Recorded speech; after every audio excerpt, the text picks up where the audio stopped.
So everyone always gets really motivated, excited, like fresh start, whatever, in January. But before you go starting to do all these vision boards, because you're going to see it everywhere, I already am, then just consider some of these things, because they're the main reasons, one or all of them, that you will fail if you don't take these things on board. So these aren't really in any particular order, and I'll save this video after. First of all, you are trying to create a life. You're trying to create one type of life while still living in another.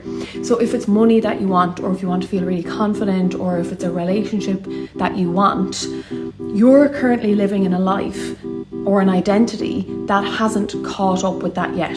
So you don't get that life first. You have to become that person who has those things before you get them. The next thing is that you are trying to do way too much all at once. You're going from 0 to 100 overnight, and you are trying to adopt a lifestyle or a routine or habits or things that you weren't really doing before to doing it at 100% capacity and taking on 50 different habits at once.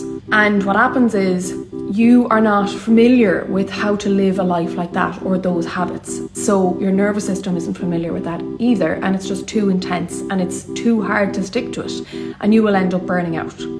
The next thing is that you think about it more than you actually do anything about it, so you're not taking action. Like, all the vision boards are really cute, but nothing is actually going to change unless you take a step, unless you actually do something. Because if wanting it was enough, then you would already have the things that you want. And my guess is that a lot of the things you want this year are things you wanted last year.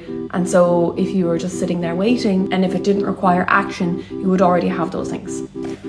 The next one is a really big one, and I always talk about this, but it's that you don't fully believe that you deserve it. So even when you're doing things, or if you do take action, then what happens is you're going to eventually pull back or give up. And it's not because you can't do it, but it's because part of you doesn't feel safe having more yet. You truly don't believe that you can get it, or that you deserve all of the things that you're wanting. So you're going to have to shift who you are and not just what you're doing.